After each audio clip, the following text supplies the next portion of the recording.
Exercise 9.2 question number 11 क्या कह रहा है, सुनिए ध्यान से।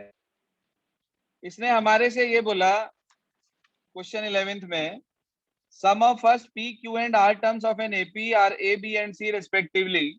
आपको ये प्रूव करना है, जो कंडीशन दे रखी है इसमें एक हमें। तो हमने मान लिया let first term be a, उसके बाद हमने मान लिया let common difference be d. भाई हमने ए को कैपिटल लिया, क्यों? क्वेश्चन में गिवन है इसलिए। ए स्मॉल ए वहां दे रखा है अकॉर्डिंग टू क्वेश्चन। उसने कहा ए है sum of first P terms, B है sum of first Q terms, C है मतलब हो गया पी अपॉन टू ए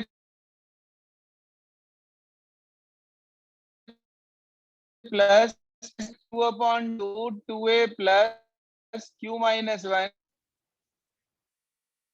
ए कैपिटल आएगा, बिल्कुल ठीक बात है।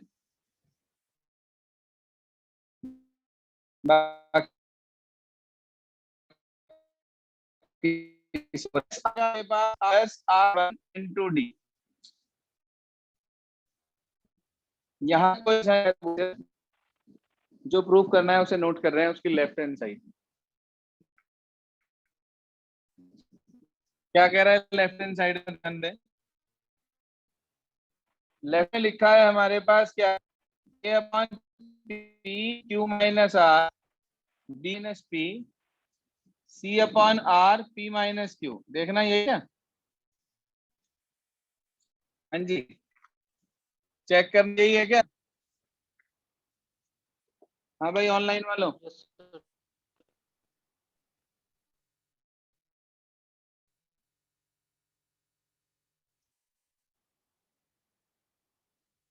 इसके बाद आगे चलते हैं।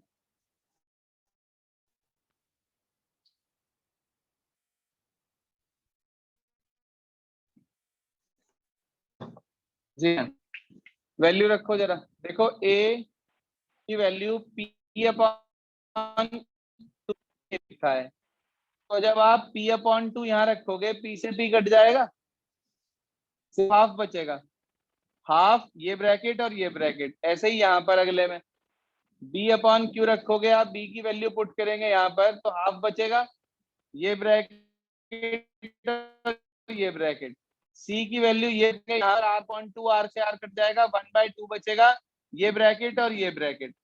मतलब तीनों में 1/2 आ जाएगा हमारे पास। हम उसमें से क्या करेंगे, 1/2 को कॉमन ले लेंगे। ले लीजिए sir 1/2 common.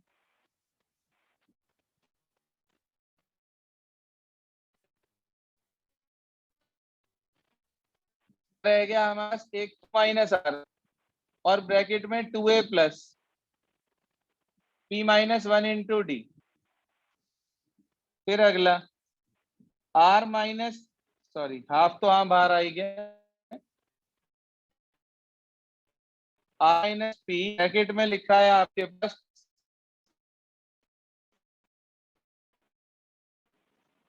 Q minus one, half तो बाहर आई गया, पी माइनस क्यू ब्रैकेट में 2 plus r minus one into d. ये लिखा भाई हमारे पास। कोई आपत्ति दिक्कत परेशानी इतने में है कि वो तो बोलिए प्लीज। बोलो सर, यहाँ तक ओके? यस हाँ जी, ओके भाई यहाँ तक। अब बहुत ध्यान से मल्टीप्लीकेशन देखो जरा।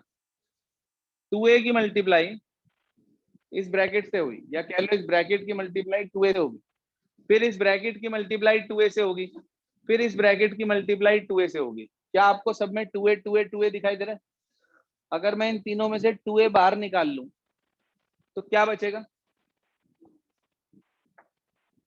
देखो भाई, हाफ ये रहा, ये ब्रैकेट 2a बाहर ले लिया मैंने, यहां रह गया q माइनस आर, अगले में रह गया r माइनस पी, अगले में रह गया p माइनस क्यू। यही रहा भाई। उसके बाद इस ब्रैकेट की मल्टीप्लाई इससे होगी, इस ब्रैकेट की मल्टीप्लाई इससे होगी, और इस ब्रैकेट की मल्टीप्लाई इससे होगी।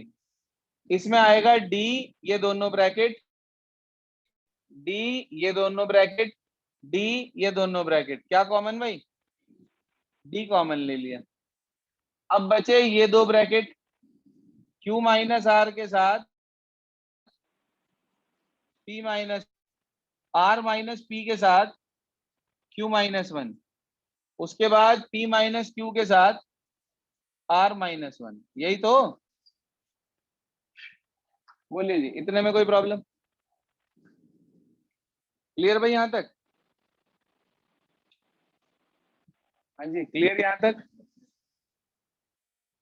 अब इसके बाद इतनी बात जब हमारे सामने आ गई, अब आप यदि ध्यान से देखें 1 मिनट के लिए, तो पहले ब्रैकेट के अंदर Q से Q कैंसिल हो रहा है, R से R, P से P, सब कट गया। 0 इंटू समथिंग क्या होता है भाई? हाँ जी, 0 होता है,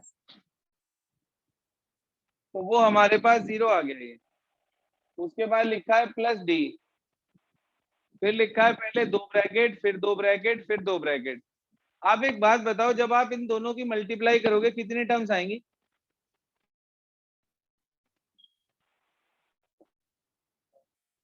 4, अगले से फिर 4, उससे अगले से फिर 4, टोटल 12 हो जाएंगी।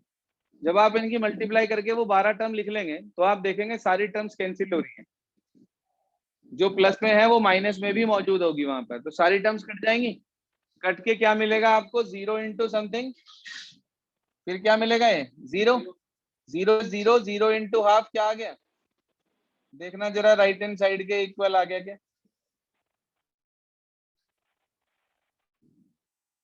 मोस्ट इंपॉर्टेंट क्वेश्चन डाल लीजिए इसका, होगी ये हमें प्रूव करना है। क्वेश्चन नंबर 12 देखिए इसके बाद।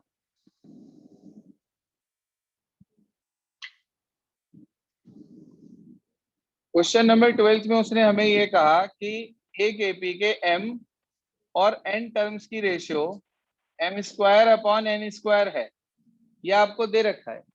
आप पहले लेट कर लेना, let the first term be a, let the common difference be d। बताओ भाई sm का मतलब m/2 2a plus m-1 into D, इधर n/2 2a plus n-1 into D, equal में क्या है भाई बच्चे? देखो 2 से 2 कट गया, इधर वाले m से ये m, इधर वाले n से ये n, तो जो हमारे पास बचा हमने मल्टीप्लाई कर दी इसके अंदर, ये आ गया 2a plus m D minus d, 2a plus n d minus d equals to m upon n। Clear? कोई परेशानी? क्रॉस मल्टीप्लाई आती है सभी को? कर दीजिए। 2an m n d minus N D, 2am plus m n d minus m d. देखो भाई एम एन डी से एम एन डी उड़ गया, हाँ भाई एम एन डी से एम एन डी उड़ गया। अब ए वाले एक तरफ ले लो, डी वाले एक तरफ ले लो, M D minus N D, 2am minus 2an। बताओ भाई लेफ्ट से क्या कॉमन? हाँ जी, लेफ्ट से डी, क्या रह गया अंदर? राइट से क्या रह गया अंदर? कट गया ये। तो आपके पास डी कितना आ गया?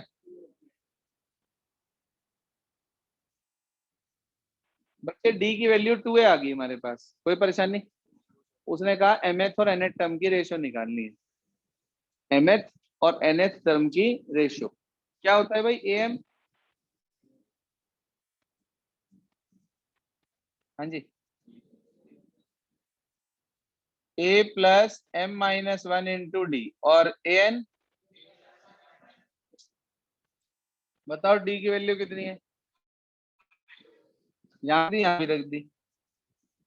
ए plus M minus one into two A plus N minus one into two A ऊपर से कॉमन लिया, ए नीचे से, ए से ए काट दिया, टू के अंदर मल्टीप्लाई कर दी, टू एम माइनस टू और टू एन माइनस टू, ऊपर रह गया टू एम माइनस वन, नीचे रह गया टेन माइनस वन। चेक करना जरा क्या रेशियो प्रूव करनी थी आपको। हाँ जी सर, क्या रेशियो प्रूव करनी थी? ये लाना था। बार बार क्लियर हो गया सभी को? 12 के बाद अगली प्रॉब्लम कह रहे थे 13 है। अच्छा, 13 बहुत आसान क्वेश्चन था। इसने दिया एस एन की वैल्यू दे दी, एम एड टर्म दे दी 164। मैंने आपको बताया था ए डी निकाल लो और उसमें ए और डी की वैल्यू रख के एम कैलकुलेट कर लो। बड़ा आसान क्वेश्चन था। क्या दे रखा भाई एस एन की value?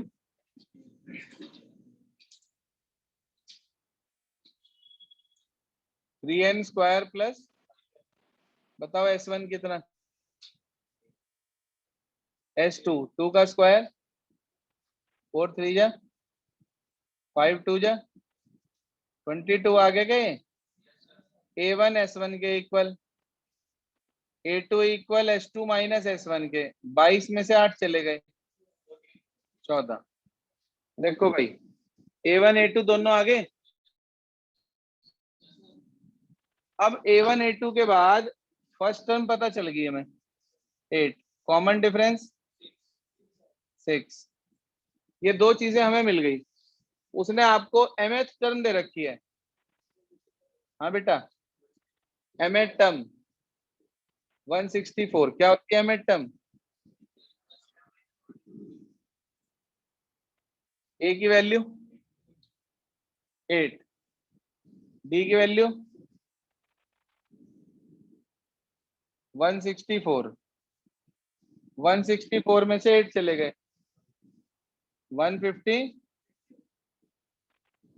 m minus one into में 6 था, वो डिवाइड में ले आएंगे, 6 2 जा 12, 6 6 जा 36, ये आ गया। तो m माइनस वन 26 के इक्वल आ गया। m की वैल्यू कितनी आ गई बेटा? चेक करो क्या आंसर है। ठीक, कोई परेशानी? आगे देखो, इसके बाद क्वेश्चन नंबर 15।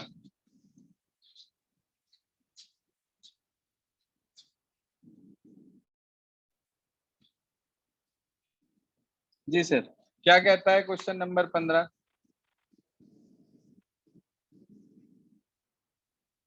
15 में उसने हमारे से ये कहा a की पावर n प्लस b की power n is am between a and b। Most important लिखो इसके ऊपर,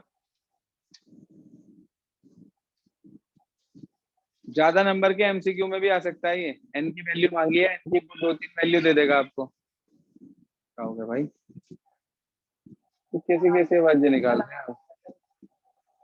मोबाइल में से आ रही थी आवाज, कहीं और से निकाल रहा? अच्छा अच्छा, इस टाइम कौन सी आंख खोल रहा भाई? अच्छा, a की पावर n प्लस b की पावर n अर्थमेटिक मीन दिया है आपको।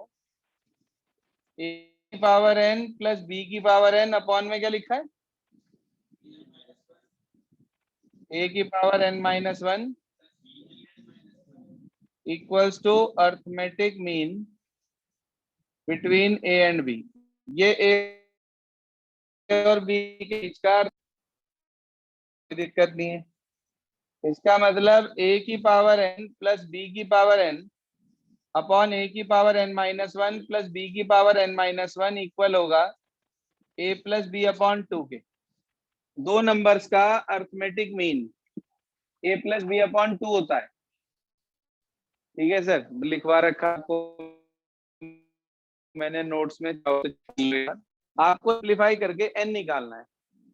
अब सीधा सीधा तरीका है कि आप इसे सिंप्लीफाई करके इक्वेशन में कन्वर्ट कर लो। सिंप्लीफाई करिए आप इसको, बोलिए क्या बैठेगा?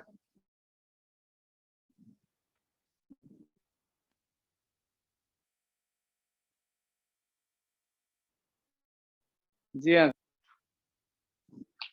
ये आ जाएगा 2a रेज टू की power n 2b raise to की पावर n, a की मल्टीप्लाई कर रहा हूं पहले दोनों से, तो ये होगा a की power n plus a into b की पावर n माइनस 1, उसके बाद फिर प्लस, अब की बार b की मल्टीप्लाई दोनों से, b इंटू a की पावर n माइनस 1 और प्लस b की पावर n। बोलो भाई, मल्टीप्लाई में कोई आपत्ति किसी को? यहाँ तक ओके सभी को? अब थोड़ा सा एडजस्टमेंट है सर, बहुत ध्यान से देखेंगे। 2a की पावर n में से एक a की पावर n चला गया इधर आगे, क्या बचा? सिर्फ a की पावर n। a की पावर वाली अगली टर्म को भी इधर ले आए, b इंटू a की पावर n माइनस 1, इस वाली टर्म को भी इधर ले आए, a इंटू b की पावर n माइनस 1। 2b की पावर n में से एक b की पावर n चला गया, क्या रह गया? सब कुछ इधर आ गया, इक्वल में 0 रहेगी। बोलो सर, यहां तक ओके? एक बात बताओ, आपके पास लिखा ए स्क्वायर प्लस ए क्यूब, ए स्क्वायर प्लस ए क्यूब, कॉमन क्या लोगे? ए स्क्वायर, छोटी पावर कॉमन आती है, देखकर बताओ n और n माइनस 1 में छोटा कौन? n minus 1। तो आप इन दोनों से a की पावर n माइनस 1 कॉमन ले लो, यहाँ एक पावर रह गई क्योंकि n था, n माइनस 1 बाहर आ गया, एक पावर रह गई यानी कि a माइनस b रह गया।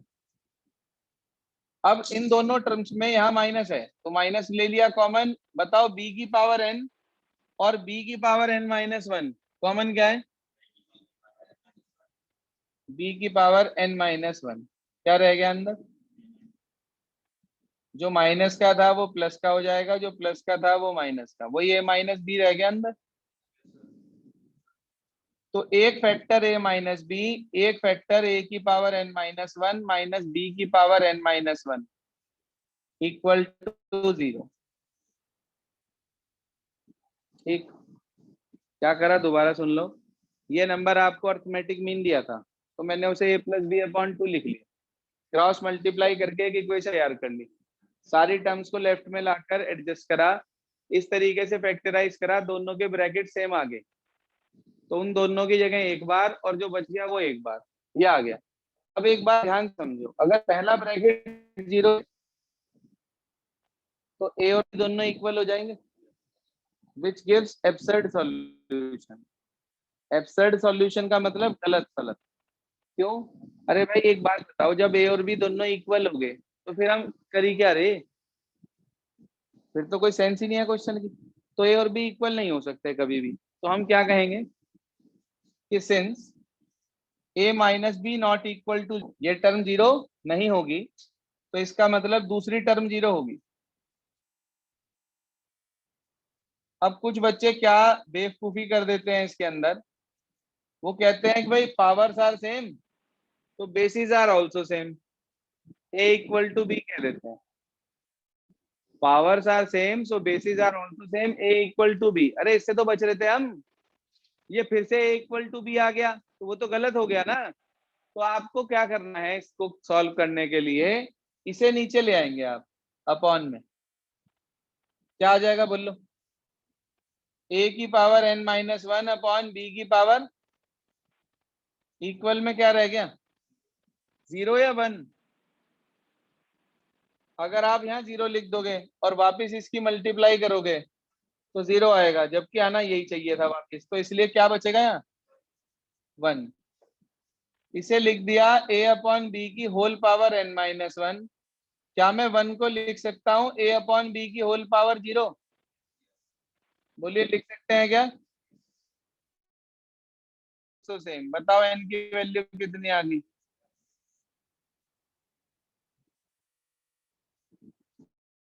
बोलिए सर, समझ आया क्या कुछ? कैलकुलेशन है और कुछ नहीं है, एक बार दोबारा से जरूर करेंगे, पहले साथ साथ इसे नोट कर लें अपने पास। ये था आपके पास क्वेश्चन नंबर 15। इसके बाद 16, 17, 18।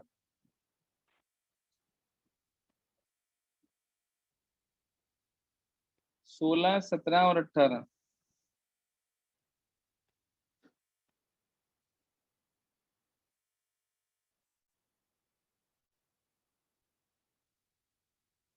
सुनिए सर क्या कहता है 16।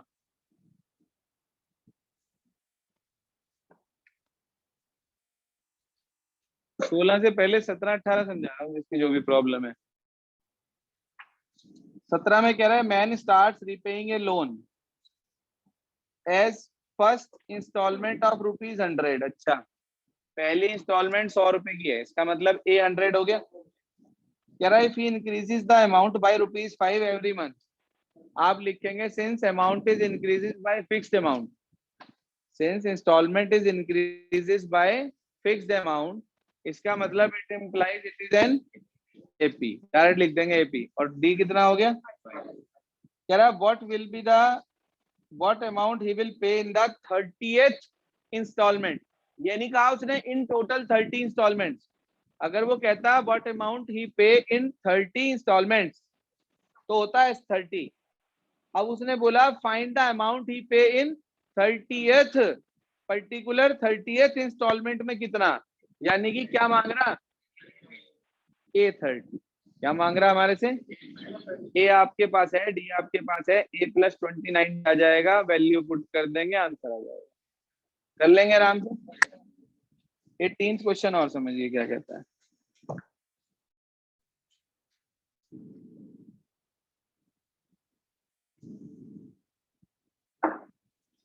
सुनिए ध्यान से क्वेश्चन नंबर 18। 18th में कह रहा बच्चे the difference between two consecutive interior angles of a polygon is 5 degree. आप कहेंगे since difference between two consecutive angles is fixed, इसका मतलब it implies angles are in, हाँ भाई angles are in AP. Smallest angle 120 का है तो a 120 degree और डिफरेंस 5 डिग्री का है तो डी 5। वो कह रहा है नंबर ऑफ साइड्स बतानी पॉलीगन की। सर इसके अंदर एक कंसेप्ट यूज होता है। क्या कंसेप्ट है? एक फार्मूला होता है पॉलीगन के सम का, एंगल्स के सम का, n-2 इंटू 180 डिग्री। क्या फार्मूला होता है सर?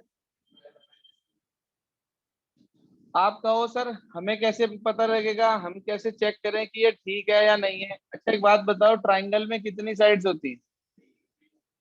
3। ट्राइंगल में 3 साइड होती हैं हमारे पास। अगर ट्राइंगल में हमारे पास 3 साइड्स होती हैं तो इसका ये मतलब हुआ n को 3 पुट कर दो, 3 माइनस 2 1 रह गया, 1 इंटू 180 180 आ गया। होता है तीनों का सम 180। क्वाड्रिलेटरल में कितनी साइड होती हैं? n को 4 रख दो, बोलो क्या आएगा? आ गया 360। किसी भी पॉलीगन के अंदर जितने भी एंगल्स हैं उन सबके सम का फार्मूला होता है n-2 इंटू 180 डिग्री। अब आप एक बात कह सकते हो कि सर अगर एंगल्स एपी में हैं तो उनके अंदर जितने भी इस पॉलीगन के अंदर एंगल होंगे उनका सम हम एसएन के फार्मूले से भी तो निकाल सकते हैं। तो दोनों का यूज करना, एसएन का भी और n-2 इंटू 180 का भी, दोनों को इक्वल रखकर n निकालना है। कैसे? देखिए ध्यान से। हमने मान लिया let there are n sides, तो इसका मतलब it implies sum of all angles. एक फॉर्मूला तो यही n-2 into 180 degree, also sum of n angles का formula n/2 2a plus n-1 into D. Sir दोनों को इक्वल रख देंगे बस। आप बोलो सॉल्व कर लेंगे क्या? अगर बाई चांस दो वैल्यू आ गई, क्योंकि क्वाड्रेटिक बनेगी तो दो वैल्यू मिलेंगी, ठीक है, दो वैल्यू आपको मिली और दोनों पॉजिटिव आ गई n की वैल्यू, तो ये नहीं कि दोनों आंसर हो गए। मान लीजिए एन की एक वैल्यू आई 10, एक आई 15, तो आप एक निकाल लो A10, एक निकाल लो A15। अगर वो दोनों एंगल 180 से छोटे आ रहे हो तो ठीक है, क्योंकि अगर कभी भी एंगल 180 से ज्यादा हो गया किसी पॉलीगन का, तो वो कभी क्लोज नहीं हो पाने की, वो हमेशा ओपन हो जाएगा। तो इसलिए इस चीज का ध्यान रखना, जो भी एन की वैल्यू मिलेगी, मान लीजिए जो भी दो मिली, उसे वो वाली टर्म कैलकुलेट कर लेना। मान लो 10 मिली और 15, तो एक तो A10 निकाल लेना, एक A15। दोनों एंगल अगर 180 से छोटे आ गए तो दोनों ठीक, और अगर एक एंगल मान लो 180 से बड़ा आ गया, 195 या 200 या समथिंग एल्स, तो वो नेग्लेक्ट कर देना, दूसरा आंसर हो जाएगा। कर लेंगे आराम से। एक क्वेश्चन बचा है इसमें अभी हमारे पास 16। कल जीपी बताने के साथ साथ उसे समझा दूंगा आपको, आज इन क्वेश्चंस को रिपीट करना है बस।